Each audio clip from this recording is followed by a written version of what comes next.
Folks, welcome back to another video on the channel, and don't mind the hair. I know I'm looking like I came straight out of the movie Trolls, but for today's video we will be going over RLC's biggest problem and why I think you guys shouldn't worry too much about it.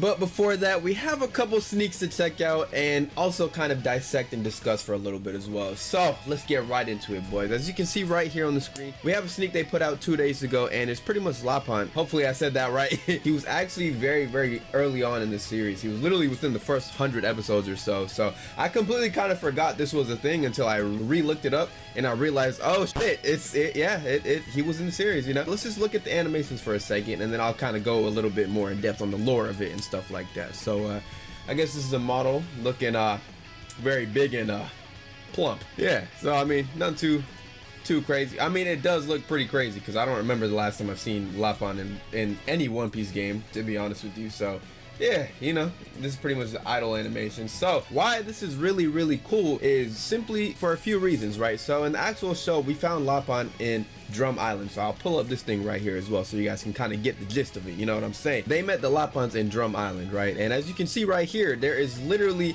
a bunch of them facing Luffy and Sanji and Nami down there as well. So the thing that's really cool about this is the fact that usually when you encounter one, you encounter a lot of them. Like, it's not just a one-on-one most of the time. It's usually a bunch of Lapons at once, right? So yeah, right here it says they attack in groups, bro. Let's say hypothetically in game, you know, you end up seeing one, you might just get your ass jumped. I'm just assuming. I'm going based off of what we see and what the lore of the game is, and also a bit of the lore of the show, right? Because this is really a good thing, and this will kind of tie into the big problem I was kind of referring to, which we'll get into a little bit later. But me personally, I like to see it. We actually have another devil fruit sneak peek over here as well, and this is the paw fruit. So this is Kuma's fruit. Let's look at the animation real quick. Does it have any? No, it doesn't have any sound, but yeah, I mean, pretty standard stuff right here. I mean, it looks pretty sick, but we'll just look at the comments and I'm sure they'll actually tell you guys exactly what I was thinking. Please make these cutscenes finishers, because I swear it'll be annoying. Hopefully these cutscenes are finishers so it'll be tiring to see every time.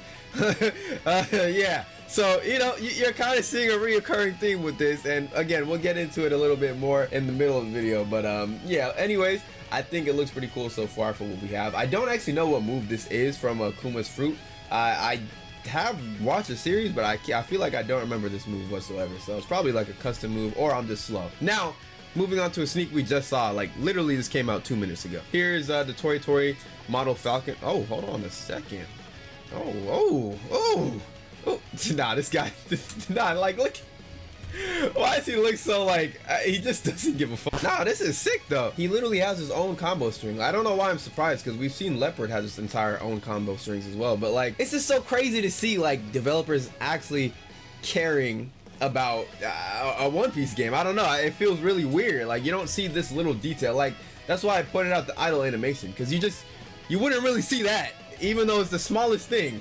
You wouldn't really see that in like other One Piece games, which is kind of interesting. But so now moving on to another topic of the video. Hold on, let me drag this over here real quick. Okay, Rell games. All right, so if we go over to the Discord right here, you'll see a thing on the left titled server subscription. So if we click on that, pretty much going to say silver supporter or gold supporter. And I saw this in Revolver Axe's video. If you get one or the other, it essentially allows you to kind of become a tester in their games, right? So there's probably going to be a way to filter the people who have subscribed to the server by some sort of application, tester application or something like that. Then the mods will probably go through it and then be like, okay, this guy seems, you know, this guy seems cool, etc. So it's not as clear cut as you guys think, because it's also really cheap. Like, I mean, not like super, like it's $5 and $10, you know, so it's not crazy is what I'm trying to say, you know, especially for RellSeas. It's really interesting that they decided to go this route. I wonder how it's going to work, because everything I just said is just speculating. I don't know how they're going to do it or nothing like that. Now moving on to the actual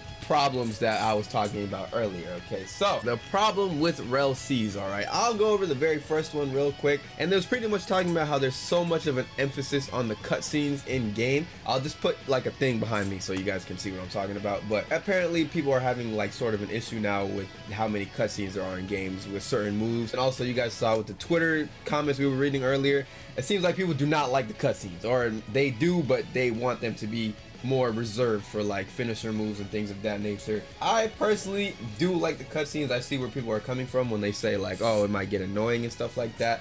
I think a way they can kind of fix this issue is by probably making it an option to turn off cutscenes if you like. I think that could help. In my honest opinion, I do like the cutscenes, so somebody like me, I would kind of be sad if they took it away, I'm not gonna lie. But this is exactly why I said I think they should have it to where you can just turn them off or on in game. You know, I think that would probably help everybody in that kind of sense, because it just kind of makes everything more free to you. You know, it just depends how you want to play. So yeah, that's one issue, I guess. But again, the game's not out yet, guys, so we don't know how it's gonna end up being or nothing like that. And now moving on to the second apparently really big issue in the community is the quote-unquote bandit beating. So everyone's really confused because they haven't spoken about how the progression is going to be in game. Nobody knows how it's going to be, right? We're all confused. We're all like, oh my god, is it going to be like this? Is it going to be like that? So if we come over to this tweet right here by Mr. Rellvex himself, okay, he pretty much says there won't be levels in ROBUX. We're making a new grinding method. And I guess a lot of people got confused when he tweeted this out because they still haven't really said too much about the actual progression in game. So it's valid to be confused, but I feel like the confusion is making people come up with a lot of random narratives. So I kind of want to shut it down a little bit.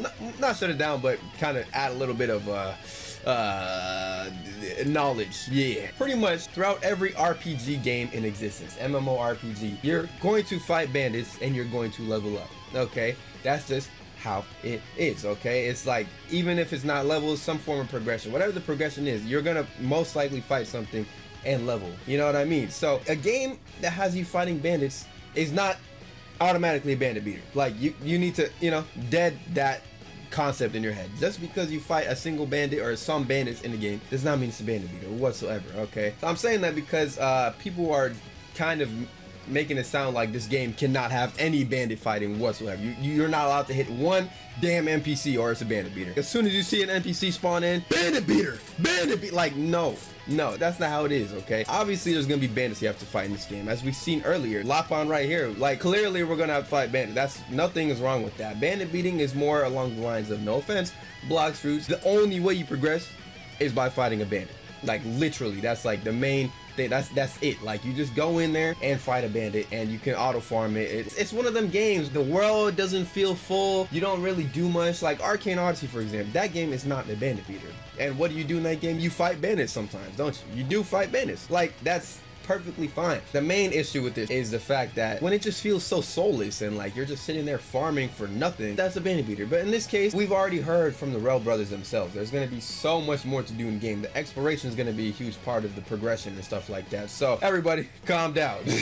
Calm down. It seems like some people have never played an MMORPG in their life, and it seems like this game is going more along traditional MMORPG, that route pretty much, and that's good. That's what we want. You know, an RPG is not going to be a game where you never fight or touch a bandit. Like, how the hell else are you going to level up? At least a little bit, you know? And I think another part of it as well is, as long as the NPCs are actually, you know, somewhat difficult, you know, they give you some difficulty while fighting, are decently, you know, intermediate level, you know, you can compete, they're competitive with you and stuff like that. It makes the game more fun. You want combat with the NPCs that's engaging, you know, you want to be engaged. But yeah, I mean, that was pretty much my thoughts on all the drama, I guess, going on. We just gotta calm down, you know, everyone's getting real angsty. I'm hyped, you're hyped, everybody hyped, okay, you know what I'm saying? So yeah, catch y'all in the next video. I'll probably go beat my meat.